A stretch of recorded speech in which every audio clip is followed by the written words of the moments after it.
This is Sherri Brooks. I am a candidate for Albany County Family Court Judge, and I am officially plugged in with DJ King Sean.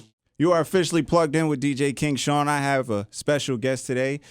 This topic will be interesting, I will say, because, matter of fact, I'm just getting straight into it. You want to introduce yourself, let everybody know who you are and what you're doing. So I am Sherri Brooks. I am running for Albany County Family Court Judge. Albany County Family Court Judge. That sounds like a place that I'm very familiar with. So tell me how does that? What are you doing? Like, you're running for judge. Let me know what's the process. So the process. So right now we are in March. So it is petition time. Okay. So we have to get a certain number of signatures to get our name on the ballot in the Democratic primary. So right now I'm in the process of going out every single day and collecting signatures on the petitions to get enough signatures to get my name on the ballot. Normally, because it's a countywide race, it's 2,000 signatures. But this year, because this is the first year that the election was changed, so now our primary is in June as opposed to in previous years where it's been in September. So because it changed earlier this year, there was a bill that passed that decreased the number of signatures. So I need 1,500 signatures this year to get on the ballot. 1,500. Now that's more than what it used to be? It's normally 2,000. So next year it'll go back to 2,000. But for this year only, because this is the year that the primary changed, it's 1,500. 1,500, and you're out there walking around every single day, knocking on doors every single day. I've been out. So petitions started almost 2 weeks ago, and I have been out every single day since they started. And I've been out in the snow. I've been out in 13-degree weather. I've been out. I mean, it is so cold some days that I can't feel my fingertips. This New York weather it's not really campaign weather. It's not fun. So it's not like fun. You probably got your football gear. You're I'm in the bundled trenches. up. I know people just see my eyes. How do people treating you when you? People are very good. I don't know that a lot of people realize that the primary was changed to June. So people don't, even though people are familiar with the petition process, I don't think they understand why we are out at their doors now. Right. So a lot of people are kind of taken aback as to why we're knocking on their door asking for signatures in March as opposed to normally this happens in June. Oh, okay. So people are some are confused. A lot are confused. And how do you But they're very nice. They're very nice. I think they're sympathetic to the fact that I'm outside in 10-degree weather doing this. Right. So. Not out here in the cold for no reason. Right. So they're very sympathetic. So what type of cases are you going to handle in family court? So family court covers cases like support, custody, child abuse and neglect. They cover PINs. They cover juvenile delinquent.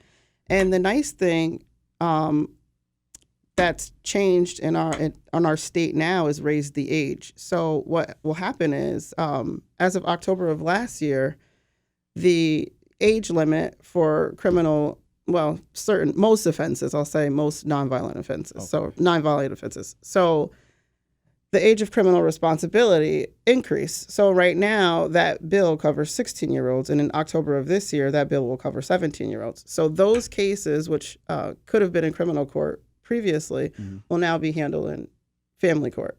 So there's another important piece in family court, and that's the AO cases, which is adolescent offenders. So we're going to have, as of October, 16 and 17-year-olds being handled in family court as opposed to being handled in criminal court. That's different. Yeah.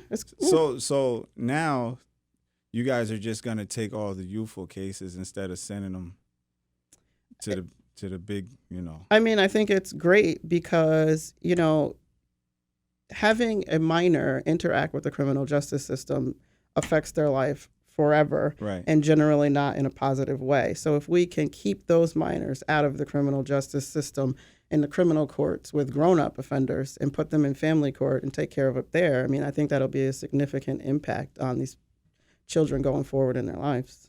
Okay. Now, I was going to ask you why is this position important, but you kind of just answered that. Now I didn't know that there was so many different chapters, I guess, or so many different avenues in family court. All I see is child support and just family court. Who gets the kid? I didn't know that it had so many different other. So the way our Albany County Family Court is set up is that there are family court magistrates and there are family court judges. So if you're just having a normal child support case, you would be on the magistrate side. So the judges, they're on different sides of the courtroom in Albany County Family Court. So they're handling child support enforcement. So I don't know why you're in family court. I won't ask, but hopefully you'll never see me. Now, I mean, to be honest with you, I'm in family court for the same reason probably every other male is in family court. But what I will say is, with my experience with family court, is there's a is not set up for the males. That's how I feel. I can't really say what it's set up for, but what my experience is, I see that it's more catered towards the females, and it's kind of hard. A male really has to come in and like prove himself, while I feel like the female doesn't have to so much. But I will say that I have come across some good, fair judges, but I've also came across some, some not so fair judges. Okay. So what I want to ask you is like, where obviously you're not going to tell me you're unfair, but I'm not unfair. what is your perception, and what are you coming in to do? Well, I think it's interesting that you say that you feel like you're treated differently. I mean, I think as a minority woman, I'm very familiar with what it feels like to be treated differently. And so I would never do that to anybody, whether you're black or white or male or female. I think everybody should be given the same exact chance, and everybody should be heard out. Because when you come into a courtroom, most people are not there under great circumstances. Right. So they're upset, emotions are high, they're scared, they're not, familiar with the process. So I think everybody needs to be given the opportunity to be heard. Everybody should be treated fairly. And at the end of the day, somebody in that courtroom may not be happy with the result, but whoever is on the side that is against them, I'll say, in my courtroom, I can, assure you that they will feel like they were treated fairly, they were treated with respect, and that the process allowed them to be heard, even if the result was against them. Right. Now, all right, that makes sense. And I'm hoping that this is where it goes, because that's honestly like where I feel family court should be. I feel like a lot of family court is I would say abused in a sense, because the female, and not so much on the judges or the lawyer side, but on the clients that come in. I feel like some people break up or whatever the case may be, don't work out, and then that's the first place that people run to. How do you feel like with people? Do you feel like family court should be the first, or do you feel like families should try to work it out, or parents should try to work it out between themselves before bringing it to the courtroom? Well, the standard in family court is the best interest of the child. So I think that any couple who has a child together should look at what's in the best interest of this child. Ideally, right, you can work it out amongst yourselves without having to go to court. But that's not always possible. Right. So if you have to come to court, you want it to be the least traumatic experience possible, because you are there. And obviously at that point, you're probably not there under great circumstances. And so you hope that, you can resolve that matter in a way that the child is the one who benefits. Right. Because at the end of the day, it is the child that is being affected. Absolutely. Absolutely. And I have 6 children. So, I'm very sensitive to being a parent and the needs of kids and how vulnerable they are. So I think it's extremely important to make sure that you look out for the best interests of your children. That makes sense. All right, so tell me, what is your current position? So my current position is technically called the Albany County Alternate Public Defender. That's a big title. It's a long title. Most people refer to it as the Conflict Defender's Office. So essentially, in Albany County, there's a Public Defender's Office and a Conflict Defender's Office. And if there's a conflict for whatever reason with the Public Defender's Office, it could be that there's co-defendants or the public defender represents a victim in a certain case, then that matter would then be assigned to my office. So I have a staff of 8 attorneys, and we have an office in the county building on 112 State, and I have an office in family court as well. So we handle, basically it's indigent defense, so you have to be financially qualified to be appointed to our office. and we handle thousands of cases a year in Albany County. So those are criminal cases? Criminal and family court cases. Oh, okay. Well, that's both. Wow. So that's a big load. It's a great job. How do you find time like for yourself? You say you have 6 kids, and I know being a lawyer judge that could be a lot. How do you balance it out? Well, my husband is a saint, so I'll say that he takes on a lot of responsibility when I have to petition, for instance, or be at work or do. We have in my office counsel at arraignment. So what happens is the week that you're on counsel at arraignment, we get calls to go, to any court in the county for an arraignment off hours. It could be in the middle of the night, it could be in the evening, it could be on the weekends. So, it's really important to have that support system at home. Not only do I have him, I have my oldest son who's sitting in the corner. Shout out to Ben. I have my mom. I have my mother-in-law. We have great family support, and I think it makes a huge difference. And not only in terms of my current job in life, but in terms of me getting to where I am. Right. Because without them, I couldn't do any of this. So the support system is strong. That's very, what helps very you. strong. That's important. So now you have a big title and you have everything else going on. What is your legal experience to get you to where you're at today? So I started my career in private practice. I started a firm. I thought that I wanted to be my own boss. I thought, the autonomy would be great. However, being in private practice is a ton of responsibility, and your hours are all over the place. And you're not only responsible for the actual work, but you're responsible for running of a business as well. And so I did that for a couple of years, and I, loved what I did at the time. But I was living down in the South End. And when I was in private practice, a lot of people would approach me and tell me about stories that they had in the criminal court system. And, it kind of sparked my interest and some concern about some of the things I was hearing. So I actually applied for a job with the public defender's office. And so I was hired there. And when I started there, I started in Albany City Court. And some of the stuff that I was starting to see was very disturbing to me. And I just had this passion for making sure that everybody's rights were protected. And I've been doing it ever since. Wow. So it helps being from the area. Oh, yes, definitely helps being from the area. And you see things from both aspects, from the lawful side and from the... Well, I think that I have a perspective that is helpful to the people and the families that I represent. Right. Because I can tell them from a lot of times personal experience, Right. and they don't think that I'm being condescending or I'm being judgmental. They know that I get it, and I am genuinely trying to help them. So I have a great dynamic with my staff. I have a great dynamic with the clients and the families that we represent because of that. I know from my standpoint, it is more comfortable to be sat in front of somebody that actually has been through what you're going through or could have been through what you're going through. So somebody that could relate to your problem makes you more comfortable to trust the system, to trust the process. And I feel like that's very important. With you being from the area, are you in any community activities or anything like that?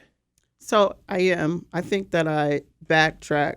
I'm backtracking for a second because I don't think I added what my legal experience was, and I totally didn't answer your question. Oh, okay, so I'm sorry. Okay. I'm glad you caught it. So when I was in the public defender's office, I was there for several years, and in 2012, I was appointed by the Albany County Executive, Dan McCoy, to head the conflict defender's office. So my current position is an appointment by the county executive, and I was unanimously confirmed by the legislature of Albany County to have that position. So that's how I got where I am. So in my career, I've spent the majority of it in public service, representing thousands and thousands of people, and I've been in a courtroom basically my whole career. So I have all of the legal experience, and I know what a difference a judge makes in a courtroom. It sets the whole tone of everything that goes on in there. So I know how important that is to have the right judges on the bench. So to flip back to your last question, since my oldest son was, he's 24 now. So since he was a child, I've been volunteering in the community. So I started being a really active participant in Head Start, and I volunteered at schools. I still volunteer a lot at the schools. Mm-hmm. I am a board member for Maria College. I'm a board member at American Little League. I do a ton of youth-focused community things because I feel like it's so important I was in Big Brothers Big Sisters as a little kid. I was a little sister. I went to see him. And so I feel like it's so important for the children in our area to know that they have somebody that they can look up to, that they can be like, that, I went to Arbor Hill School, I went to Albany High School, that they know that no matter where they came from or what they look like, that they have somebody that was just like them and that they can be like this too. So I spent a lot of my time giving back to youth. I do a lot with Trinity. I do a lot with local organizations that revolve around youth, and I mentor a lot of kids in my office. Mm-hmm. So I think it's just really important to have that community outreach so that they know that you really believe in what you're doing and you're not just doing it for show. Right. And it also it helps them see that it's possible to that there's more out there than what they're exposed to. Right. So I feel like that's very good that you've come from the area, you've been through the trenches. You know what I'm saying? If anybody's in the area, they know what it is to go to like Arbor Hill and the regular schools, Albany High and stuff like that. It's not so much easy for everybody. It's not easy. So I feel like that's definitely pretty dope that you can, be a not just a female, but a black female from the community that can show more of our young ladies that there's more than what they're being exposed to on the internet. Now with it being women, Women's History Month. Do you have any women that are your role models?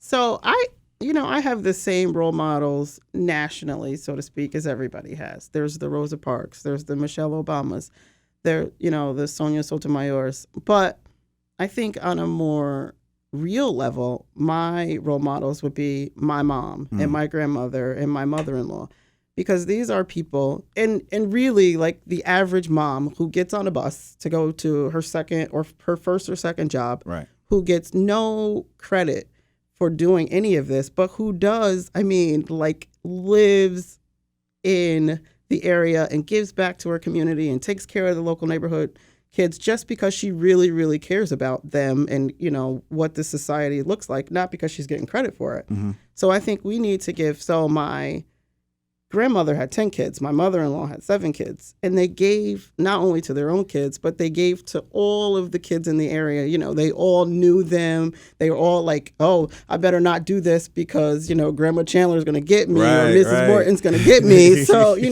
really the role models locally who make a difference to all the kids coming up, because when they have somebody who's looking out for them, they know better. Right. No, that's true. And I feel like that's the whole saying of it takes a village. Yeah, it takes a village for sure. It sure does. That's important. I remember back in the day, you would have those ladies that you just wouldn't do anything, you wouldn't act up in front of. It wasn't so much that they would tell your parents, but they might fix you on the spot. Right. They didn't have to go to your parents. They would just handle it themselves. Right.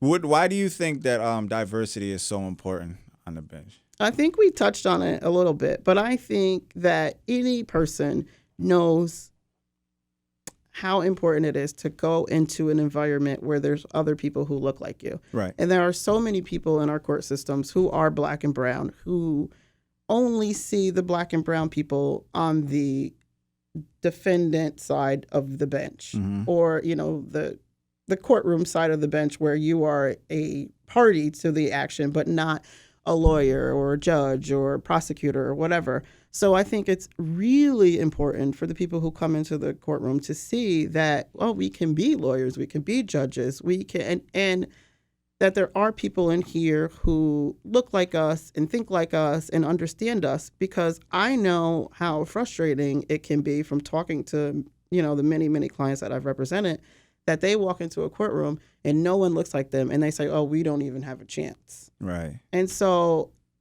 it brings not only that aspect, but it also brings a great perspective to the bench and to your other colleagues, where you can say, well, when you're having a conversation with the other judges, oh, I have this case. And even though somebody may have never had that experience, just you saying, I think that this may be why this happened, they may, open up a new perspective for them too. Right. So you need to have all those perspectives and opinions at the table so that, you can have a more rounded version of what happens in these courtrooms. Okay.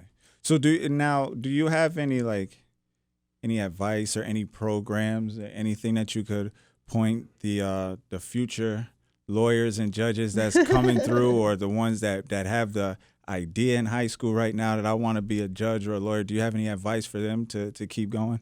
I say keep going. I say it's really hard, but it's really worth it. And if you want something really badly, just do it. Don't give up on your dream.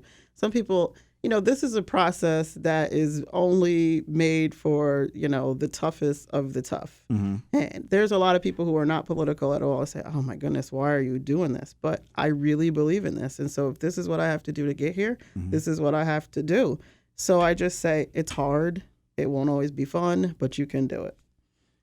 That's amazing. You see, I have two girls of my own. I have my son, and I'm glad that they have somebody like you to watch, and to see that it is possible. It's possible. I really hope that everything works out the way that it's supposed to work out, because it has no choice but to. But can you remind them when the election is? So there is a Democratic primary on June 25th this year. Okay. So it's in June. It's not in September. June 25th. I hope everybody goes out and vote. And that's another thing. Voting is just so important. And obviously, I want everybody to vote for me. But even if you don't vote for me, vote for somebody. Right. All right. Now, you got to let them know where they can find you at. Is there any So you can go to brooksforfamilycourt.com. And we're also on Facebook, yes. Okay. That's amazing. All right, so before we get out of here, we're going to wrap it up. I do appreciate you coming out. Fellas, get out there and vote. You know what I mean? It would be amazing for you to be in front of somebody that you're familiar with than to keep running, because obviously they never stop chasing you. You know what I'm saying? So for the brothers out there, I'm just letting you know, it's okay to step in the room if you get those papers. You know what I mean? We got people that will take care of us and keep it fair. You'll get through it. All right. So this is Sherri Brooks. Yes, if you want to shout yourself out, shout out to everybody. Make sure you get out there and vote. It is important. Every vote counts. And we're going to make it happen. I just want to say thank you to DJ King Sean on Plugged In. I appreciate you coming through.